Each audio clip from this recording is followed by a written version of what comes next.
Hi hello నమస్తే ఛానల్కి స్వాగతం. నేను మీ భాస్కర్. ఇంచుమించు కాంగ్రెస్ పార్టీ అధికారంలోకి వచ్చి ఆల్మోస్ట్ ఇప్పుడు ఈ డిసెంబర్ వస్తే 2 ఇయర్స్ అవుతుంది. అసలు కాంగ్రెస్ గవర్నమెంట్ ఏం చేసింది? అసలు కాంగ్రెస్ గవర్నమెంట్ ఉనికి ఏంటి? స్వతంత్రం వచ్చినప్పటి నుంచి ఇండియాని మొత్తం ఏలిన కాంగ్రెస్ గవర్నమెంట్ ఇప్పుడు అక్కడక్కడ అంటే ఇంచుమించు ఒక 3-4 స్టేట్లలో తప్ప ఇంకెక్కడా లేదు. అసలు ఈ పరిస్థితి ఎందుకు వచ్చింది? అసలు ఈ తెలంగాణలో కూడా కాంగ్రెస్ గవర్నమెంట్ ఉనికి ఉంటుందా? కాంగ్రెస్ గవర్నమెంట్ మాత్రమే కాదు, టీఆర్ఎస్ పార్టీకి సంబంధించి అంటే బీఆర్ఎస్ ఎంతవరకు ఉంది? అసలు నెక్స్ట్ టైం గెలిచే అవకాశాలు ఉన్నాయా? అసలు బీజేపీ పొజిషన్ ఏంటి? ఒక్కసారి వీటి గురించి చర్చించుకుందాం. ఇప్పుడు వీటి గురించి చర్చించుకోవాల్సిన అవసరం ఎందుకు వచ్చిందంటే, మన రాష్ట్రంలో ఉన్న రాజకీయాలు ఇప్పుడు అలా ఉన్నాయి. చాలామంది ఏమంటున్నారంటే, తుమ్మితే ఊడిపోయే ముక్కు గురించి మేము విన్నాం కానీ ఢిల్లీ అధిష్టానంలో కోపం వస్తే ఇక్కడ సీఎం పదవి ఊడుతుంది. ఇది ఇప్పుడు కాదు, ఎప్పటి నుంచో ఉన్న ఇది ఒక ఆనవాయితీ. సీఎం రేవంత్ రెడ్డి పదవి కూడా ఊడబోతుంది, ఆ పొజిషన్లో వేరే వాళ్ళు రాబోతున్నారు అని చెప్పేసి ఎప్పటికప్పుడు కథనాలు వస్తూనే ఉన్నాయి. వీళ్ళ సీఎం కుర్చీలు కాపాడుకోవడానికి వీళ్ళ రాజకీయాలు అన్నీ అయిపోతాయి. ఇంకా వీళ్ళు జనాలకి ఏం చేస్తారు అనేది జనాల ప్రశ్నించే ఒక ప్రశ్న. అయితే వాస్తవానికి కాంగ్రెస్ గవర్నమెంట్ కేల్కతమా అని చెప్పడానికి రీజన్ ఏంటంటే, వాళ్ళు ఇచ్చిన 5 గ్యారంటీలు. వాళ్ళు ఇచ్చిన 5 గ్యారెంటీలు ఏంటంటే మీరు చూడొచ్చు. మహాలక్ష్మి అని ఒకటి ఇచ్చారు. ఆ మహాలక్ష్మిలో 2500 ప్రతి ఇంటికి సంబంధించిన ఒక ఆడపిల్లకి ఇస్తానని చెప్పారు. అదేవిధంగా 500 రూపాయలకి సిలిండర్, దాంతోపాటు ఫ్రీ బస్. ఈ 500 రూపాయల సిలిండర్ కావచ్చు, లేకపోతే ఇంటికి 2500 రూపాయలు కావచ్చు, ఇప్పటిదాకైతే ఇంకా ఇవ్వడం స్టార్ట్ చేయలేదు. ఇప్పటికి డిసెంబర్ వస్తే 2 ఇయర్స్ అవుతుంది. అంటే ఇంచుమించు సంవత్సరం మీద 300 రోజులు ఏమో అయినట్టుంది. ఒక్కసారి మీరు ఆలోచించండి. అంతేకాకుండా ఫ్రీ బస్ అనేది పెట్టి బాగానే ఉంది. కర్ణాటక ఇప్పుడు ఏదో ఒకరిని చూసి ఒకరు వాతలు పెట్టుకున్నట్టు మనకి ఫ్రీ బస్ అవసరం ఏముంది? నన్ను కోసినా కూడా 5,000 కోట్ల కంటే ఎక్కువ లేదు, గవర్నమెంట్ నడపనికే సరిపోవట్లేదు. నన్ను కోసినా కూడా నా దగ్గర డబ్బులు లేవు, అంతెందుకు 5,000 కోట్లు గవర్నమెంట్ నడపనికే నాకు సరిపోవట్లేదు, నేను ఎక్కడి నుంచి డబ్బులు తీసుకొచ్చి ఇవ్వాలని మాట్లాడిన రేవంత్ రెడ్డి. అలాంటి రేవంత్ రెడ్డి ఈ 6 గ్యారెంటీలు ఎందుకు ఇచ్చినట్టు? ఈ ఫ్రీ బస్ ఎందుకు? ఒక బస్ ఎక్కినప్పుడు ఒక ఫ్యామిలీ కలిసి ఒక బస్ ఎక్కితే అందులో ఉన్న మొగోళ్ళేమో టికెట్ తీసుకోవాలి, దానికి సంబంధించిన ఆడోళ్ళేమో టికెట్ తీసుకోరు.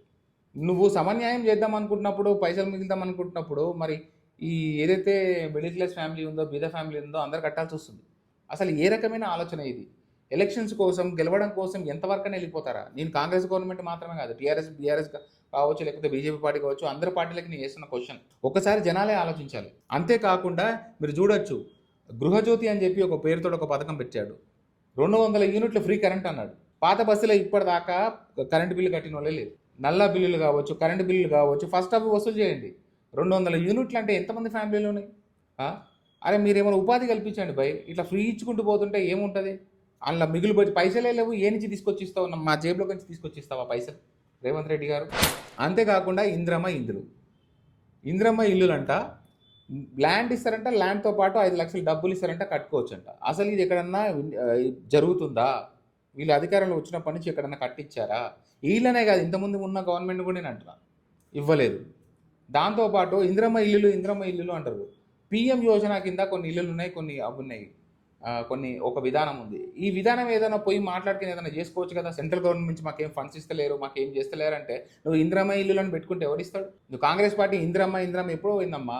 పిఎం యోజన ఒకరి వ్యక్తి మీద పేర్లు ఎందుకు పెట్టాలి? పథకాలకు అలవాటైపోయింది. అధికారంలో ఉన్న పక్షము ప్రజలు సేవ చేయడానికి వచ్చారు. వాళ్ళ డబ్బాలు కొట్టుకొని, వాళ్ళ ఇమేజ్లు వేసుకొని, వాళ్ళ స్టాచ్యూలు పెట్టుకొని, దేశానికి కావచ్చు, ప్లేసెస్ కావచ్చు, జిల్లాలకు కావచ్చు, వాళ్ళ పేర్లు పెట్టేసి సర్వనాశనం పట్టించేస్తున్నారు ఈ లీడర్స్. అంతేకాకుండా యువ వికాసం కింద 5 లక్షలు అంట ఒక స్టూడెంట్కి, విద్యా భరోసా కింద. అసలు వస్తున్నాయా స్టూడెంట్స్కి 5 లక్షలు? అసలు ఇస్తున్నారా? ఒకవేళ ఇచ్చినట్టయితే అసలు రాష్ట్రము మనుగడ సాగుతుందా? ఎంతమందికి ఇవ్వాల్సి వస్తుంది ఈ పైసలని? చేయూత, నాకు తెలిసి ఈ చేయూత ఒకటే వర్కౌట్ అవుతుందంటే 4,000 రూపాయలు ముసలోళ్ళకి ఇస్తున్నారు. సరే, ఇది ఒకంత వరకు అయితే పర్లేదు, 4,000 రూపాయలు ఇస్తున్నట్టు. అంతేకాకుండా ఇన్సూరెన్స్ కూడా ఉంది, రాజీవ్ ఆరోగ్యశ్రీ ఇన్సూరెన్స్. అసలు అది ఎక్కడన్నా అమలు అవుతుందా? పైసలు ఎవరైనా తీసుకుంటున్నారా అనేది పెద్ద క్వశ్చన్ మార్క్. ఒకవేళ ఇస్తే మనం తట్టుకోగలుగుతామా? దాంతోపాటు మీరు చూడొచ్చు రైతు భరోసా, ఇదైతే టూ మచ్. 15,000 అంట ఒక ఫార్మర్కి. అదేవిధంగా కౌలు రైతులు కూడా 15,000. అదే కనుక రైతు కూలీకి 12,000. అసలు ఇవి వస్తున్నాయా, రావట్లేదా? నన్ను అడిగితే ఇప్పటిదాకా ఎరువులే సక్కలేదు ఉన్న రైతులకి. ఎరువుల సక్కలు ఇయ్యలేకపోతున్నామా, మీ పైసలు ఇచ్చి మనం అంతా ఏం చేస్తాం? సో ఈ 6 భరోసాలు ఇలా ఉన్నాయి. మీరు చెప్పండి ఫ్రెండ్స్. ఇంతే కాకుండా ఇంకా సింపుల్గా మాట్లాడాలంటే ఇంకొన్ని సమస్యలు ఉన్నాయి తెలంగాణకు సంబంధించి. మొన్ననే హెచ్యూ తెలుసు మీ అందరికీ, హైదరాబాద్ యూనివర్సిటీ. ఆ ల్యాండ్ని మొత్తం ఆప్షన్లో, దానికి సంబంధించిన ల్యాండ్ని ఆప్షన్లో పెట్టి దానికి ఏదో అమ్మేసి దాని తర్వాత ఏదో వెంచర్స్ లాంటివి ఏదో చేసి డెవలప్ చేస్తా అని చెప్తే అక్కడున్న స్వచ్ఛంద సంస్థలు కావచ్చు, లేకపోతే వెల్ఫేర్ అసోసియేషన్స్ కావచ్చు, స్టూడెంట్స్ కావచ్చు, అందరు కొట్లాడి సుప్రీంకోర్టు నుంచి స్టే ఆర్డర్ తీసుకొని దాన్ని ఇప్పుడు ఆ ల్యాండ్ సేఫ్ అయిపోయింది. దీని తర్వాత రీసెంట్గా పెద్దమ్మ తల్లి ఇప్పటికీ ఇంకా గొడవ జరుగుతూనే ఉంది. అరే బోనాల పండుగ అయింది, అంత బోనాలు చేసుకున్నారు, అంత అయిపోయింది, అలసిపోయి ఇంట్లో పండుకున్న టైంలో తెల్లారి వచ్చేసరికి ఏదో జేసీబీ వచ్చేది మొత్తం క్లీన్ చేసి పడేసింది. అసలు జస్టిస్ ఎక్కడుంది ఇక్కడ? నువ్వు అంత అర్ధరాత్రి 3 గంటలకు వచ్చి నువ్వు చేయాల్సిన పని ఏముంది? ఎవరు చేసిరు ఇది? అధికారులు, ఎంఆర్ఓలా, ఐఏఎస్ ఆఫీసర్లా? ఆ లోకల్ ఉన్న వాళ్ళు ఒకటే చెప్తున్నారు, ఎంఆర్ఓ, స్థానిక ఎంఆర్ఓ, అదేవిధంగా ఐఏఎస్ ఆఫీసర్ కావచ్చు, ఇదంతా కుట్ర ఉంది. 12 ఎకరాలు దీనికి సంబంధించిన భూమి ఉంది, ఆ భూమి కోసం మొత్తం దీన్ని ఆప్షన్స్లో పెట్టడం జరిగింది అని చెప్తున్నారు. ఇది 80 సంవత్సరాల క్రితం నుంచి ఉన్నది ఇక్కడ. అంటే ఏంటి? కొండలు గుట్టలు రాళ్ళన్నప్పుడు నువ్వు నేను ఇంకా చెడ్డీలు కూడా వేసుకొని పుట్టనప్పుడు, రేవంత్ రెడ్డి గారు కూడా పుట్టనప్పటి నుంచి ఉన్న గుడి అది. అలాంటిది కాంగ్రెస్ గవర్నమెంట్ దాన్ని అంతే, కాంగ్రెస్ గవర్నమెంటే లేపేసింది అని చెప్పి డైరెక్ట్గా ఆధారాలతో సహా ఉన్నాయి, అక్కడ ఉన్న స్థానికులే చెప్తున్నారు. మరి అప్పుడే వాళ్ళు 100 గజాలు ఇచ్చారు, 150 గజాలు ఇచ్చారు, అది గవర్నమెంట్లో అన్నప్పుడు ఎవరబ్బా? ప్రభుత్వ భూమి అంటే ప్రభుత్వం అంటే ఎవరు? ప్రజలే కదా. అది ఆ ఒక్క భూమే దొరికింది, దానికి వేరే ఏం భూమి దొరకలేదా? అక్కడ ఉన్న వాళ్ళు ఒకటే ప్రశ్నిస్తున్నారు. అదే చర్చిలు అయితే, మసీదులు అయితే మీరు ఇలా చేస్తారా అని. నిజమే కదా వాళ్ళు అడిగిన క్వశ్చన్. మీకు ఆ దమ్ముందా? లేదు. ఇది ఇప్పుడు ఏమైపోయిందంటే, ఇప్పుడు మతపరమైన పాలిటిక్స్ జరుగుతున్నాయి, ఖచ్చితంగా ఇంకా ముందు కూడా జరుగుతాయి. దానికి కారణం ఏంటంటే ఈ పొలిటికల్ లీడర్సే, ఈ రాజకీయ నాయకుల పార్టీలు. ఎందుకంటే ఈ పెద్దమ్మ తల్లి విషయంలో మాత్రం చాలా పెద్ద తప్పు. ఇంతే కాకుండా ముత్యాలమ్మ గుడి కాడ కూడా రీసెంట్గానే ఆ అమ్మవారిని మీ అందరికీ తెలుసు, ఒక దుండ కూడా వచ్చి ఆ తలకాయ నరికేయడము, ఆ విగ్రహాన్ని ధ్వంసం చేయడం జరిగింది. ఇలా అక్కడక్కడ జరుగుతూనే ఉంది. తమిళనాడులో ఎవరైతే ఆ స్టాలిన్ గవర్నమెంట్ ఉందో వాడి గురించి ఎంత తక్కువ మాట్లాడుకున్నంత మంచిది. ఆడైతే ఏకంగా డైరెక్ట్ గుళ్ళనే కూల్చేస్తున్నాడు జేసీబీలు పెట్టి. అంత దుర్మార్గం అయిపోయింది, అంత నీచులు అయిపోయారు. ఆ నికృష్టుడైతే ఏకంగా సనాతన ధర్మాన్ని తిట్టాడు. ఇక మనం ఏం మాట్లాడతాం ఇప్పుడు? అంతేందుకు, ఆంధ్రాలో కూడా అయిపోయింది ఆల్రెడీ, ఇప్పుడు తెలంగాణలో స్టార్ట్ అయిపోయింది. జనాల అభిప్రాయం ఏంటంటే ఇది ఒక నిజాం పాలన అయిపోయింది అని మాట్లాడుతుంటారు. ఒకసారి కాంగ్రెస్ గవర్నమెంట్ ఆలోచించుకోవాలి. ఇగో ఇన్ని గణం ఉన్నాయి, మనం దేని గురించి మాట్లాడతాం చెప్పండి. ఇంకా అంతేకాకుండా హైడ్రా, వీళ్ళు అధికారంలోకి వచ్చిన కొద్ది నెలలకి హైడ్రా అని ఒక డ్రామా, ఆ హైడ్రా అనేది ఒక పెద్ద డ్రామా అని మాట్లాడుతాను. ఎందుకంటే పెద్ద పెద్ద మనుషులకు సంబంధించిన అపార్ట్మెంట్లు కావచ్చు, విల్లాలు కావచ్చు, ఇవన్నీ ఉంచుతున్నారు. అదే చిన్న చిన్న వాడు ఏదో డబుల్ స్టోర్ బిల్డింగ్ వేసుకునో చిన్న చిన్న ఇల్లు కట్టుకుంటారు కదా, వాళ్ళే లేపిస్తున్నారు, ఏడుస్తున్నారు. నాగార్జున ఒక ఎన్కన్వెన్షన్ తప్ప ఇంకా పెద్ద పెద్ద బిల్డింగ్స్ ఏవి లేవు. ఇది ప్రజలు ఆలోచించుకొని ప్రశ్నలు వేస్తున్నారు. మనం న్యూస్ చూస్తుంటాం కదా, అక్కడక్కడ ఇవన్నీ బయటపడుతున్న విషయాలు అనమాట. రేషన్ కార్డ్ అంటున్నారు, దానికి ఒక పద్ధతి లేదు, ఒక పాడు లేదు. వెళ్తున్నారు, అప్లికేషన్ ఫామ్ ఇస్తున్నారు, అది అప్రూవల్ అవుతుందా లేదో ఆన్లైన్లో చెక్ చేసుకుంటున్నారు. ఎవరికి అప్రూవల్ అవుతుందో అర్థం కావట్లేదు, ఎవరికి అప్రూవల్ కావట్లేదో అర్థం కావట్లేదు. దానికి సంబంధించిన ఆఫీసెస్ ఎవరు కూడా ఏం తెలియట్లేదు. జనాలు మాత్రం అప్లికేషన్ మీద అప్లికేషన్ పెట్టుకోవడం జరుగుతుంది. ఇది ఫ్రెండ్స్. అంతేకాకుండా మీరు చూసినట్టయితే ట్రాఫిక్ సంబంధించి తెలంగాణ గవర్నమెంట్ అప్పట్లో 2014 మనకి ఎప్పుడైతే ఫార్మేషన్ అయిందో తర్వాత నుంచి ట్రాఫిక్ రూల్స్ ఏదో చేంజ్ అయిపోయి, దాని తర్వాత ట్రాఫిక్ కంట్రోల్ చేయాల్సిన ఒక ట్రాఫిక్ కానిస్టేబుల్ చేతుల వీళ్ళు ఒక కెమెరా పెట్టి వీళ్ళు ఒక దందానే నడిపిస్తున్నారు. ఇది ఒక రూల్ అయిపోయింది. అంతెందుకు, ఫుల్ ట్రాఫిక్ జామ్ అయిపోయిన తర్వాత కూడా వదిలేసి మరి కెమెరా పట్టుకొని కొడుతున్నారు కచక్ అని. రోడ్లు సక్కలు, గుంతలు, డ్రైనేజ్, వాటర్ ఇవన్నీ పట్టించుకోరు. వాడు హెల్మెట్ ఉందా లేదా? మీరు ఈ మనీ కలెక్షన్స్ అని బంద్ చేసి అసలు జనరల్గా మీరు ట్రాఫిక్ రూల్స్ పెట్టి జనాల్ని అవేర్నెస్ చేయొచ్చు కదా, అది చేయరు.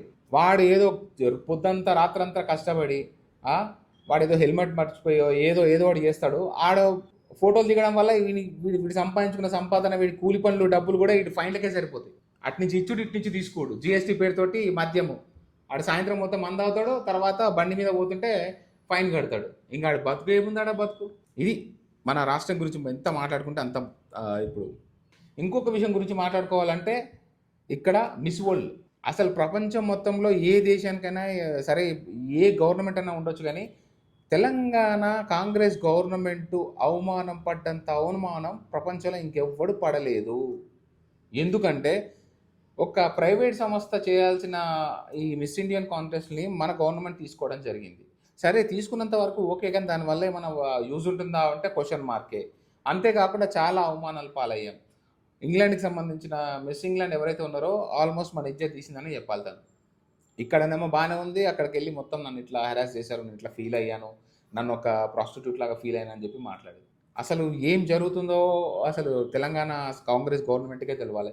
ఇంతవరకు పంచాయతీ ఎలక్షన్స్ కావచ్చు, లేకపోతే కార్పొరేట్ ఎలక్షన్స్ కావచ్చు, ఈ ఎలక్షన్స్ మున్సిపల్ ఎలక్షన్స్ ఏవైతే ఉన్నాయో అలా కంటెస్టెంట్ ఎందుకు చేయట్లేదంటే భయపడుతున్నారంట. కారణం ఏంటి అంటే సర్వేలు కానీ ఇవన్నీ విషయాలు ఎక్కడైనా సరే కాంగ్రెస్ గవర్నమెంట్ మాత్రం ఖచ్చితంగా ఓడిపోతుందని. అసలు ఎన్ని సీట్లు వస్తాయో కూడా క్వశ్చన్ మార్క్ అనమాట. ఎందుకంటే ఉన్నది ఉన్నట్టు మాట్లాడుకోవాలి మనం.